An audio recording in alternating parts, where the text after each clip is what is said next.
97 ang patay sa lalawigan ng Cebu kasunod ng hagupit ng bagyong Tino.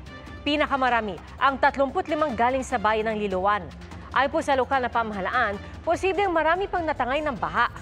At mula sa Cebu City, saksi live si Emil Sumangit. Emil? Buong araw isinagawa ang clearing operation pero pagkagat ng dilim pasado alas 5 kanina hapon, itinigil na ito at magre-resume bukas alas 6 ng umaga. Inaasahan na mas maraming puwersa pa mula sa pamahalaan na makikipagtulungan para mapabilis ang clearing operation. Narito ang aking report. Central Place. Kasunod ng pagbahang nagtulak sa mga taga Cebu paakyat sa kanilang mga bubong, Basa na lang diyo. ganito ang tumambad sa Talisay City, wasak-wasak na mga bahay. Ang ilang residente naghahanap kung may maisasalba pang gamit. Sa Mandaue City, humalik na sa bubong ng ilang bahay ang baha sa kasagsagan ng bagyo. Kaya ang pamilya ni Jonald napatungtong sa payloader para makaligtas. Tabihan lang, mga 10 minutes. Mataas na. Saan po kayo napunta? Doon, sa loader. May loader. Heavy equipment, ibig sabihin yung payloader, inakyat niyo ho yun. Oo, yun doon kami. 3 pamilya kami. Matapos ang kasagsagan ng bagyo, bumalandra sa daan ang mga sasakyang lumubog sa baha kasama ang ilang container.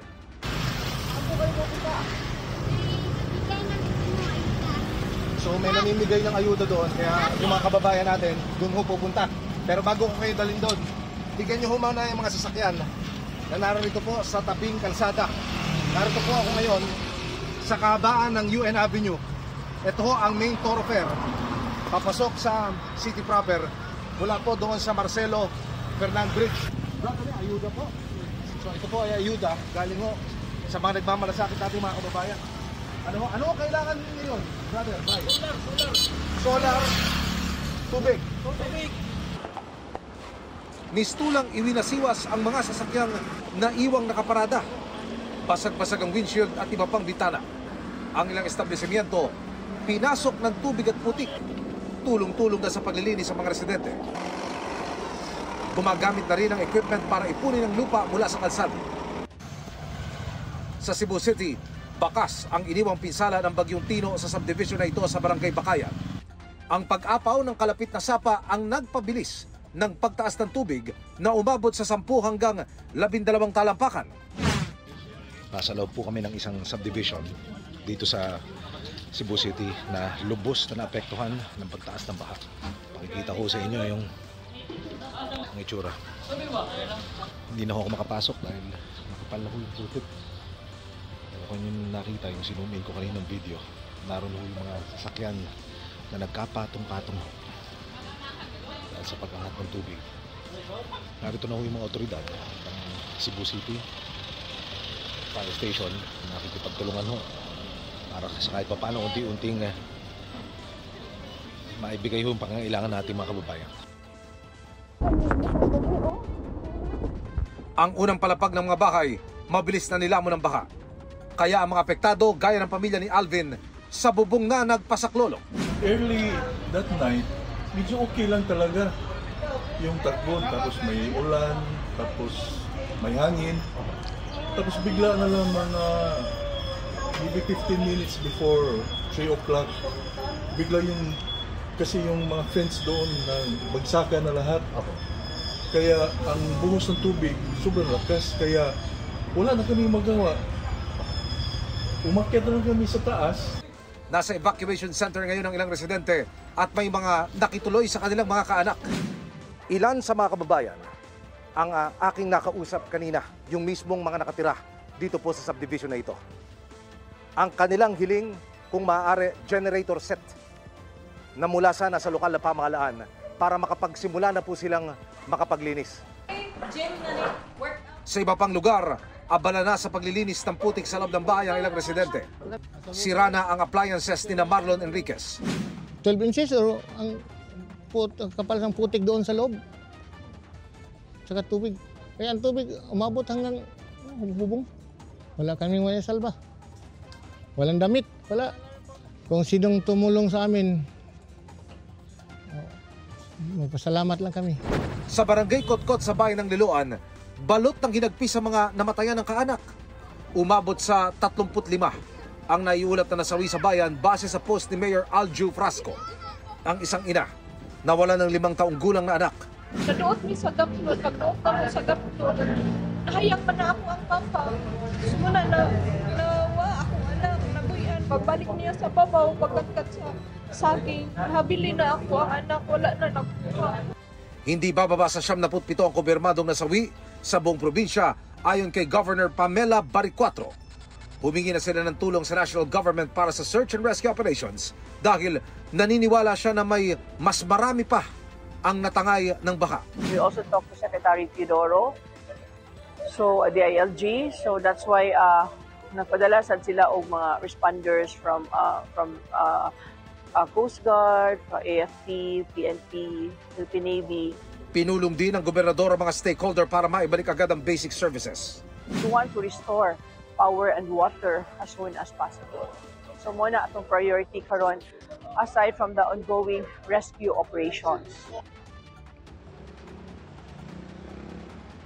Pia, mariing nananawagan ang mga kababayan natin, ang mga residenteng apektado dito sa Cebu City, maging sa mga karatig lugar na maiparating sa national government ang kanilang hinaing na kung hindi pa maibabalik ang supply ng kuryente sa lalong madaling panahon, baka pwedeng mapahiram muna sila ng mga generator sets upang makapagsimula na silang makapaglinis lalo na doon sa kanilang mga tirahang nalubog sa tubig. Live mula dito sa Cebu City, ako si Emil Sumangil, ang inyong saksi. Problema pa rin ang supply ng tubig at kuryente sa Silagos, Southern Leyte, kung saan unang naglandfall ang bagyong Tino kahapon. Ang lokal na pamahalaan humihingi ng tulong sa iba't ibang ahensya ng gobyerno. Saksi, si Nico Sereno ng GMA Regional TV.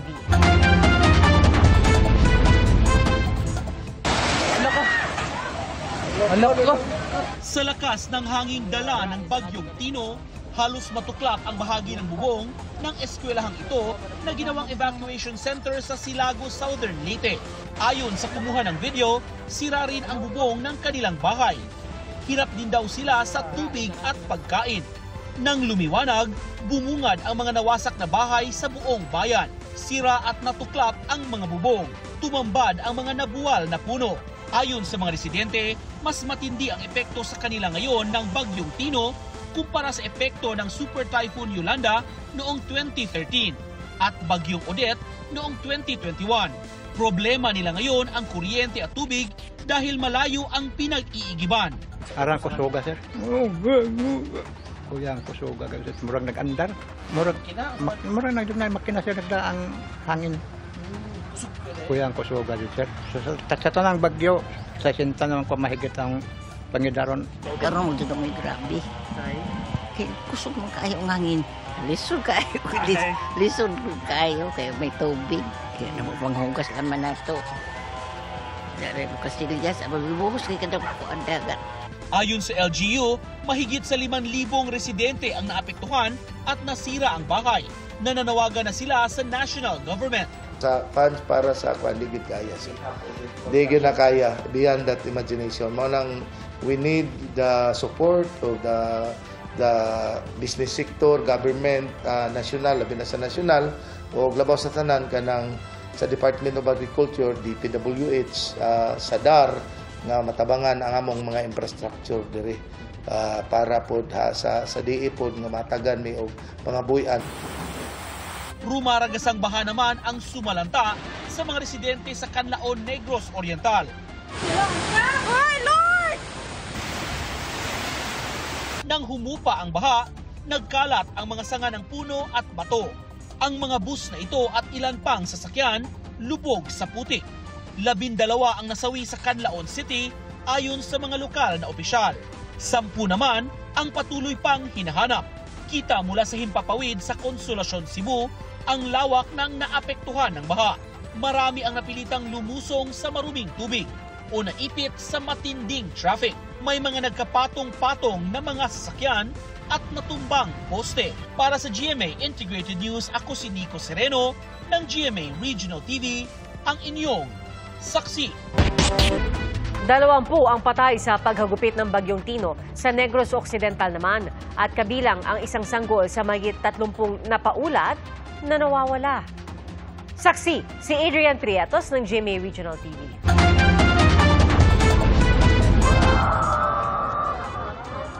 Bumuhos ang emosyon ng mga taga-barangay Sag-ang nang makita ang mga body bag. Laman ang labi ng kanilang mga mahal sa buhay. Sa tala ng La Casillana MDRMO, 9 ang patay habang 20 naman ang nawawala pa dahil sa Bagyong Tino. Sakit na batsagon o kasubo batsagon. Nga kung mga gabi natabo damo-damo kita ang nagkalamapay. Isa sa mga nasawi, asawa ni Mang Vicente. Nawawala ang kanilang 3 anak kabilang ang 9 na buwan nilang sanggol. Nakasabit ko sa kahoy. Nagkatukan kami sa ilan ni ugangan kayo taas sila balay. Dito nakabuhay. Ang 4 na taong gulang na anak ni Mang Aguinaldo na rescue. Ngunit ang ibang kaanak nito nananatiling missing. Kaya ako mata ka nakita ka buhay pa man. Ano sa Christina? Kunaramdan niya magpagkita tadi bang kayo. Ang iban tabunan ka kahoy, iban natabunan ka mga mga lutak plus raw. Kami mo hindi ta mapaktan sa sarang why kita nag-expect nga mo tukli ka dako sa tubig. Sa datos naman ng Negros Occidental PDRMO, umabot na sa 20 katao ang iniulat na namatay sa pananalasa ng Bagyong Tino sa probinsya. Pati mga aso sa animal shelter sa Bacolod City, damay sa gupit ng bagyo. Halos natabunan ito ng nagtumbahang puno. Nananawagan ng tulong ang pamunuan ng animal shelter. Sa bayan ng Sigma sa Capiz, lubog sa baha ang ilang lugar hanggang kanina. Amat-amat, abi na naog ang baha from the 2nd district to the 1st district. Ang hindi usual ang ginabaha niya subong. Siguro silted na gidang aton rivers. Naranasan din ang pagbaha sa bayan ng Ibisan. Ito ganyan mong kinulbaan ng baso bala sa balay ba. May lang kay ang tanan dito rin sa tanan. Ayon sa Capiz PDRMO, umabot sa 175,000 individual ang lumikas sa lalawigan. 148,000 ang hindi pa rin makauwi sa kanilang mga tahanan. Sa Rojas City, nakauwi ng ilang evacuees nang umayos ang panahon at humupa ang baha. Namigay rin ng merienda sa responders at evacuees ang Student Council ng isang kolehiyo. Kanami gid kay we serve from the heart. No, kag nakita namon bisan mo nilang kasimple nga bulig bala nga amon nga nahimo. Actually nag-instrument lang gid kami. Sa Kalinog, Iloilo, isang pamilya ang namataang sumisilong sa loob ng isang steel pipe sa kasagsagan ng Bagyong Tino kahapon. Ayon sa uploader, doon sila sumilong dahil gawa sa light materials ang kanilang bahay. Matapos ang bagyo, ay agad naman silang umuwi. Sa Haro, Iloilo, abala ang mga residente sa pagkukumpuni ng kanilang mga bahay. Sa San Joaquin, Iloilo, pahirapan pa rin ang pagdaan ng mga motorista dahil sa hindi pa humukupang baha. Hindi rin madaanan ang isang kalsadang nawasak ng bagyo. Para sa GMA Integrated News, ako si Adrian Prietos ng GMA Regional TV, ang inyong saksi. Hanggang liig ang naranasang baha sa ilang lugar sa Palawan dahil sa Bagyong Tino. Saksi si Marie Zumali.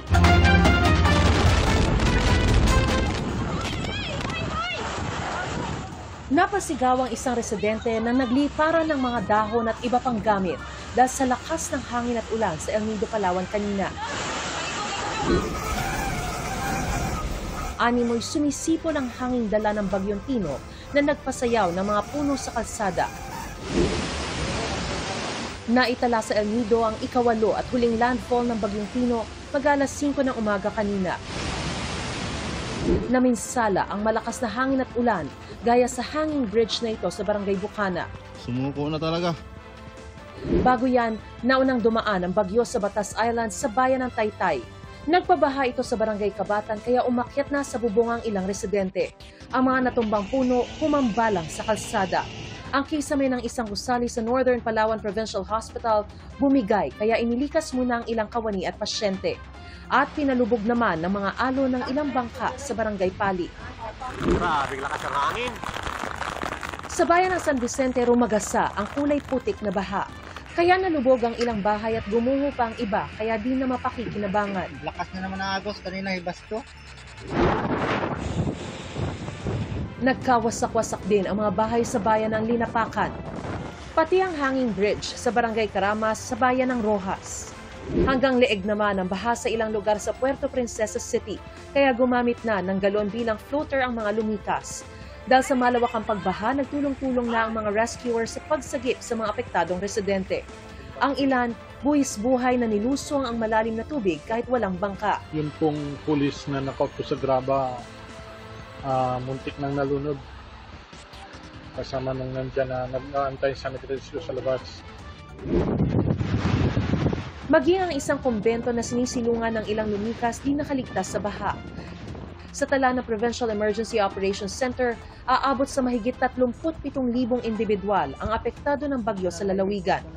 Namahagi na ang DSWD Mimaropa ng family food packs sa mga apektado ng bagyo sa Araceli at Dumaran. Ang Amerika naghahanda na ng relief efforts para ibigay sa Pilipinas. Nagpaabot din ng pakikiramay sa pamilya ng mga nasawi at biktima ng bagyo si U.S. Ambassador Mary Kay Carlson. Ayon sa palasyo, nagpaabot na ng tulong si Pangulong Bongbong Marcos sa mga apektado ng bagyong Tino. Nakatakda ring bumisita sa Cebu si Pangulong Bongbong Marcos para personal na alamin ang sitwasyon ng mga nasalanta. Sa tala ng Department of Energy, nasa 1.4 million na kabahayan ang nawalan ng kuryente sa Visayas dahil sa bagyo. Tiniyak naman ng ahensya na patuloy ang pagsasaayos ng mga linya ng kuryente. Para sa GMA Integrated News, Mariz Umali ang inyong saksi. Patuloy ang paglayo sa bansa ng bagyong Tino pero nagpapaulan pa rin ito sa ilang lugar.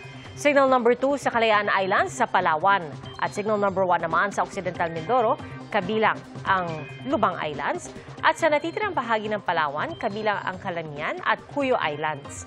Huling namataan ang sentro ng bagyo, 435 kilometers kanluran ng Coron, Palawan.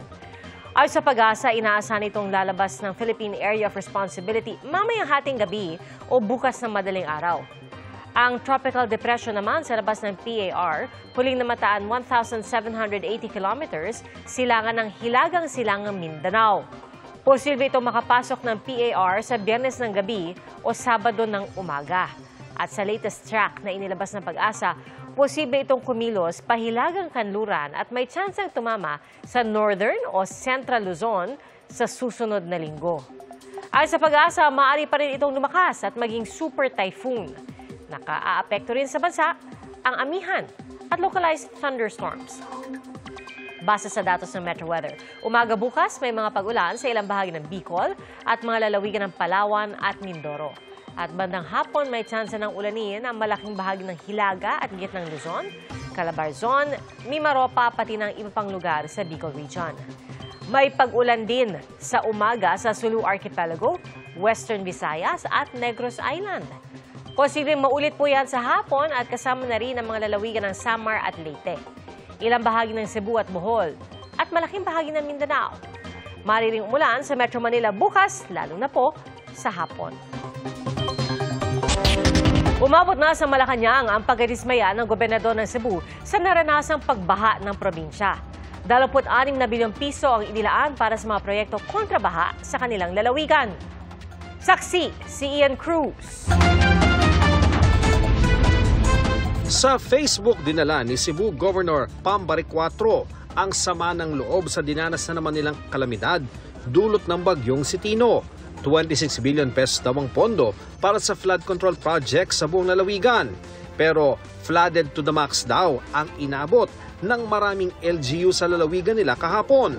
Nabasa raw ng Pangulo ang shout-out ni Governor. Yan po ang dahilan kung bakit po nagpapaimbestiga ang Pangulo Marcos Jr. Dahil nakita niya po yung epekto, may mga budget na inilaan para dito pero parang hindi gumagana.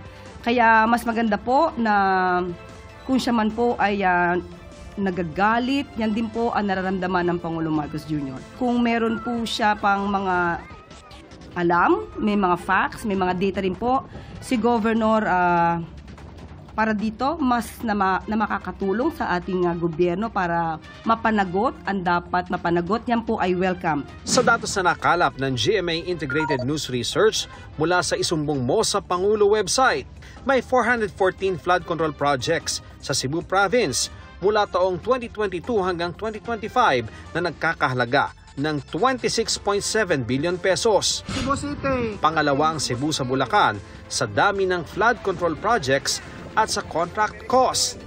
Kahit wala ang Cebu Province sa top 10 flood-prone provinces base sa National Adaptation Plan. 4 sa pinangalanan ng Pangulo na top 15 contractor sa bansa nakakuha ng 117 flood control projects sa Cebu na may kabuang halagang halos 9.6 billion pesos. Sa bayan ng Liloan kung saan may 35 ang naitalang nasawi, may 5 flood control projects na may halagang halos 398 million pesos at lahat base sa isumbong website ay tapos na. Ang dalawa sa pinakamahal na proyekto dito ay co-contractor ang 2 kumpanya ng mga diskaya na Alpha and Omega at St. Matthew General Contractor.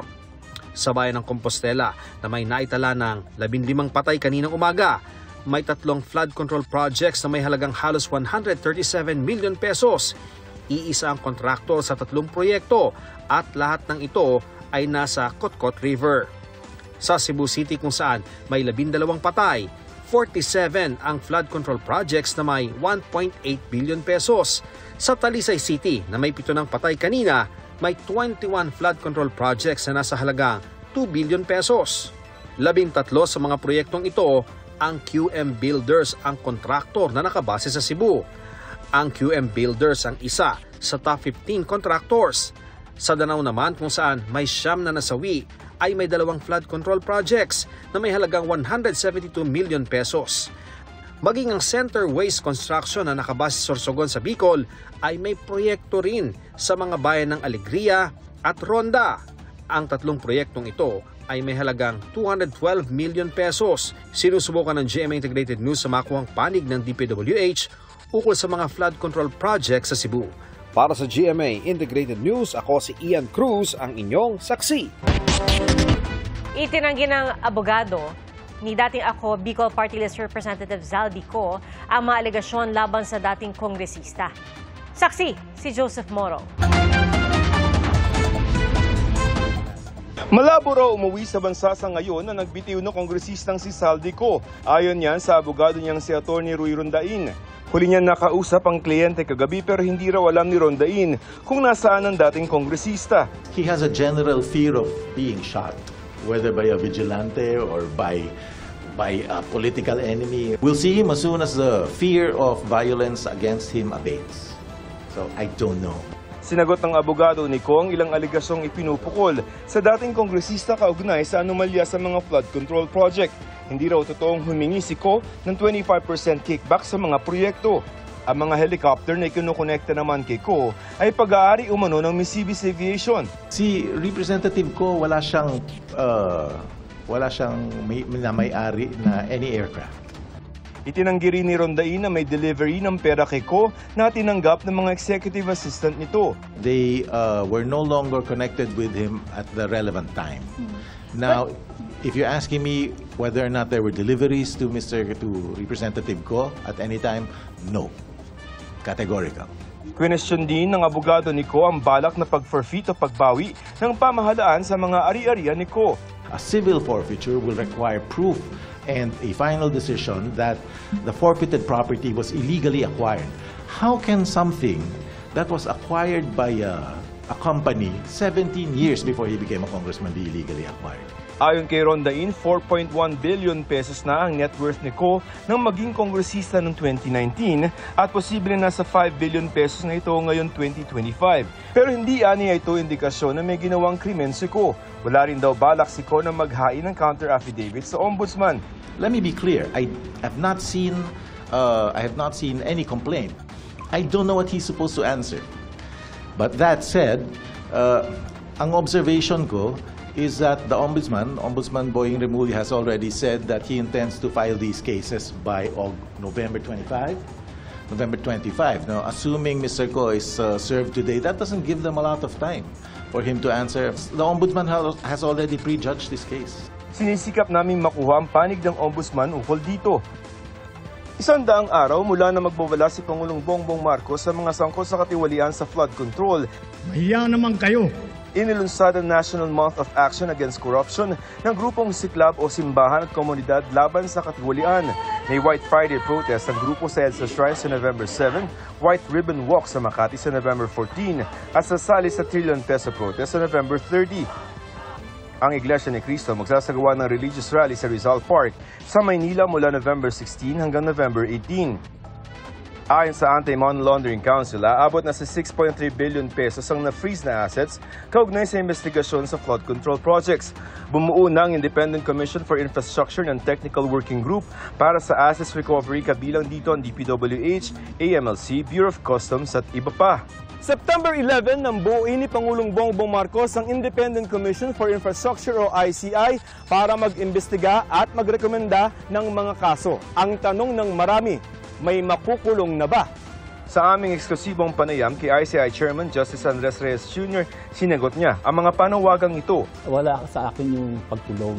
That depends on the court. Sandigan Bayan, kami, we just refer. And we try to build up a case na medyo bulletproof para naman against stand in court. We can submit something to the ombudsman na they can also develop. September 19 na magsimulang gumulong ang investigasyon ng ICI na ipatawag na ang nasa 20 personalidad. Mula sa kanilang investigasyon, 3 referral o rekomendasyon ang naihain na sa ombudsman para magsampa ng kasong kriminal at administratibo. Laban yan sa 2 senador, 2 dating kongresista, 1 dating sekretary ng DPWH, kanyang mga dating opisyal at iba pang mga opisyal at personalidad. Kabilang sa mga inirekomenda, plunder, graft at iba pang kaso. Ayon kay Justice Reyes, kita na nila kung paano ginagawa ang anomalya sa flood control projects na nagsisimula sa mga proponent o mambabatas. Ang laki na nawalang pera eh. Parang yung project naging parang negotiable instrument, parang cheque na pinapasa-pasa. I don't see how people can make money like that eh. Sobrang naman yun, di ba? Ang ibig po bang sabihin, those who are part of that structure, kakasuhan, i-recommend na makasuhan? We base our findings on evidence. Hindi pwede yung speculation or chismis. Well, we already have filed cases against Saldico. Our first case was against SunWest. That solves the problem. As to the other persons, as I said earlier, we will get to them. We will resolve the problem. Kung may nababagalan man daw sa trabaho ng ICI, ito ay dahil kulang pa sila ng mga abogado sa ngayon. Ngayong araw lamang nga naaprubahan ng Office of the President ang 41 million pesos na budget para sa 2025 at bago daw ito ay walang sweldo ang mga taga-ICI. We will do our best na yung mga maling tao, yung mga may sala ay dapat madala sa hustisya. At sana yung kanilang ninakaw na pera pwede pa mahabol. We are also victims like you. Para sa GMA Integrated News, ako si Joseph Morong, ang inyong saksi. Itinanggi ng abogado ni dating ako Bicol Party List Representative Zaldico ang mga alegasyon laban sa dating kongresista. Saksi, si Joseph Morong. Malabo raw umuwi sa bansa sa ngayon na nagbitiw ng kongresistang si Zaldico. Ayon yan sa abogado niyang si Atty. Ruy Rondain.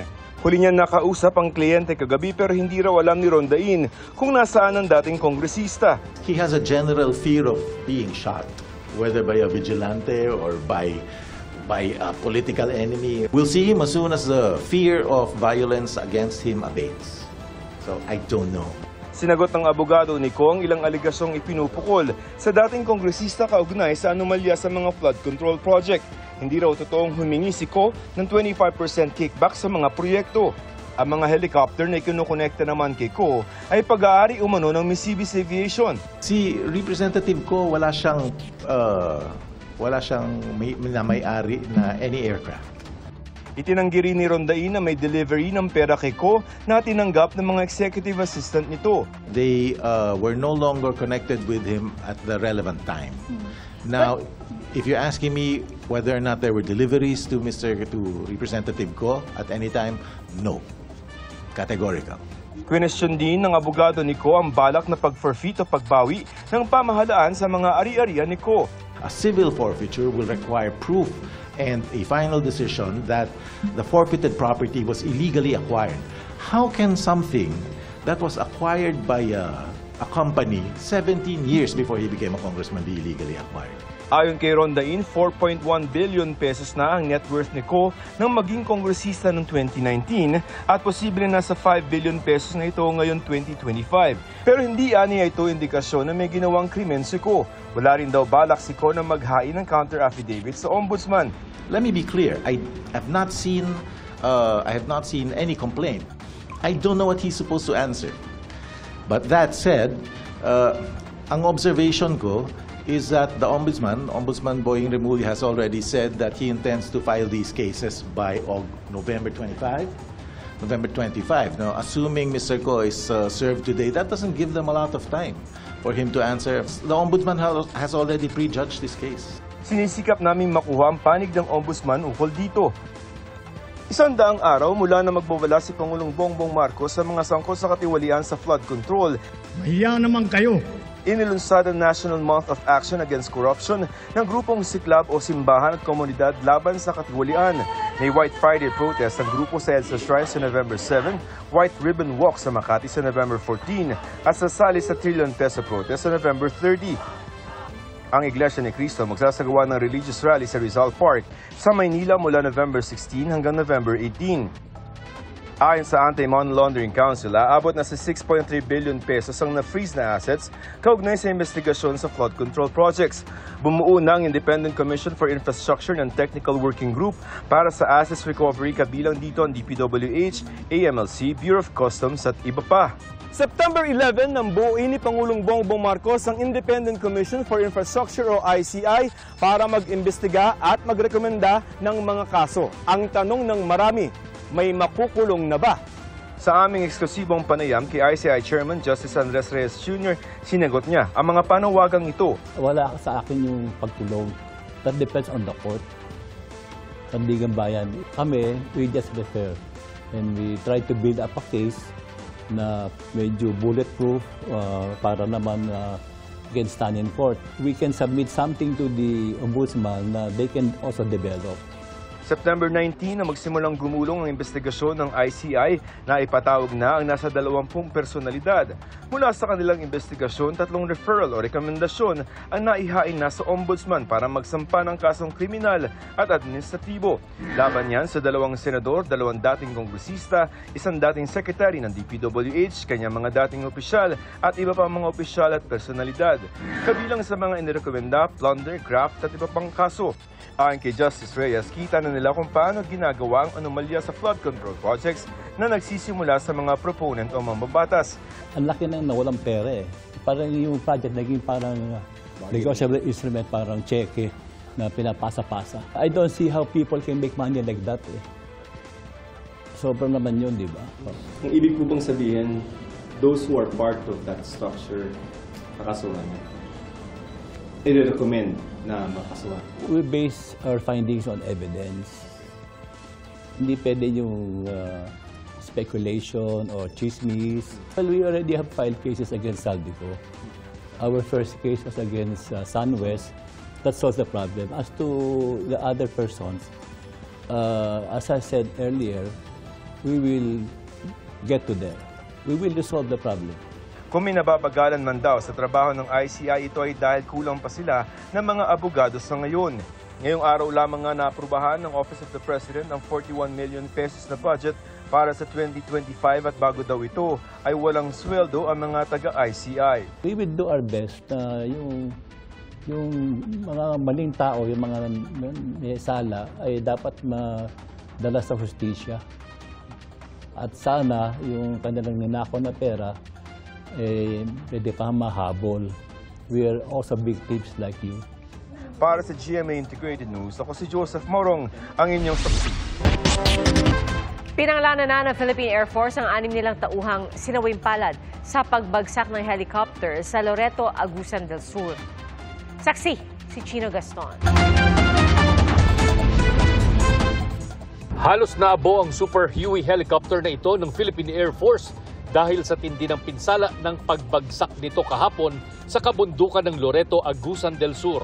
Pilot error kondisyon ng helicopter o masamang panahon ang mga posibilidad na iniimbestigahan ng investigation team ng Air Force.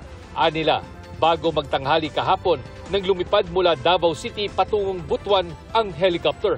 Kasabay nito ang 2 Black Hawk at isang Bell helicopter para sana pag-aralan ang pinsalang dulot ng Bagyong Tino.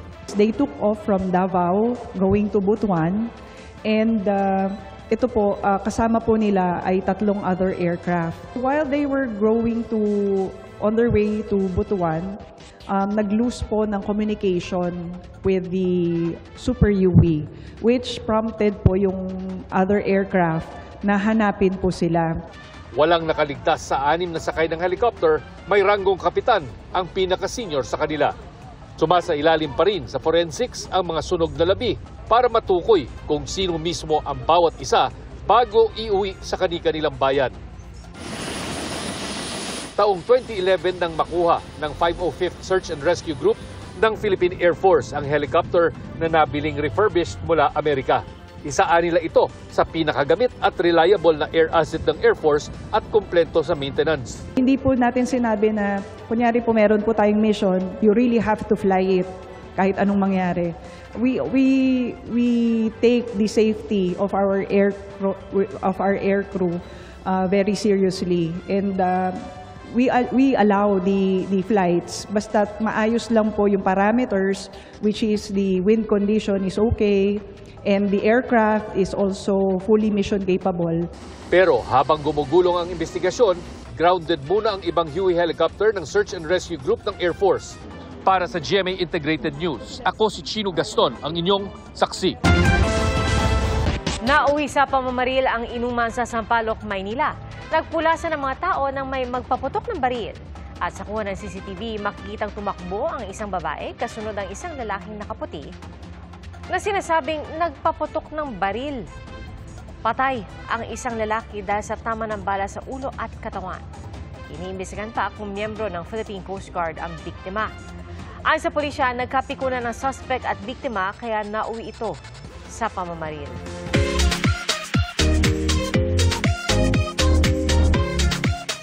Pasyalang pang K-drama ang biyaheng saksi natin ngayong gabi. Ang makukulay na tren, White Sand Beach at iba pang atraksyon sa Busan, South Korea sa pagsaksi ni Bernadette Reyes. Powdery White Sand Beach, makukulay na bahay at mala K-drama feels na train ride. Ilan lang yan sa pwede mo ma-experience sa Busan, South Korea.